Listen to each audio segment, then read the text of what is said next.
اس کے بعد کی حدیث پاک دیکھیے، حضرت عبداللہ سے روایت ہے کہ ایک یہودی حضور اکرم کے پاس آیا اور آ کر کہا یا محمد ان اللہ یمسک السماوات علی اصبعین۔ ایک یہودی حضور کے پاس آیا، یہودی لوگوں کے پاس چونکہ آسمانی کتاب تورات شریف ہیں تو انہوں نے پڑھا ہوگا اس میں، تو حضور سے آ کے کہنے لگا اے محمد صلی اللہ تعالی علیہ وسلم ان اللہ یمسک السماوات علی اصبعین، اللہ نے ساتوں آسمان کو ایک انگلی پہ اٹھا رکھا ہے۔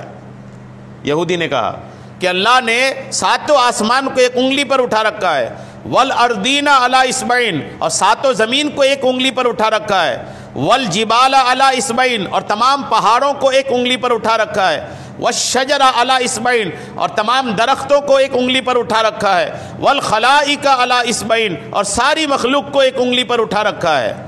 ثم یقول، پھر اللہ فرماتا ہے انا الملک، میں بادشاہ ہوں۔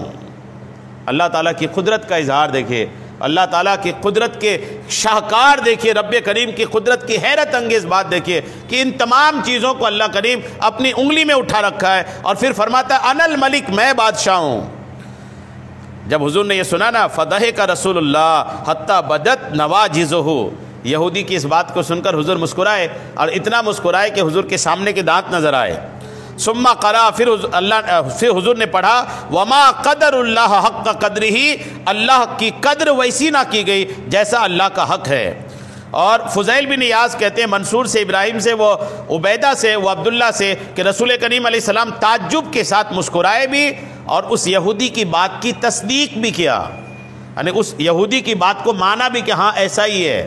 اللہ تعالیٰ کی قدرت کی یہ عظیم الشان معاملات ہیں کہ اپنی انگلیوں پہ اللہ تعالیٰ نے پہاڑوں کو، مخلوقات کو، آسمانوں کو، زمینوں کو الحمدللہ اٹھا رکھا ہے۔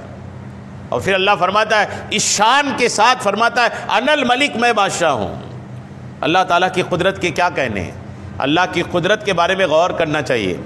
آپ جتنا اللہ کی قدرت پر غور کریں گے آپ کا ایمان اتنا مضبوط ہوگا۔ اللہ کی قدرت پر غور کرنے کے لیے کیا کرنا چاہیے؟ اللہ کی قدرت پر غور کرنے کے لیے اللہ کی مخلوق کو دیکھنا چاہیے، اللہ نے جو چیزیں پیدا کی اس کو دیکھنا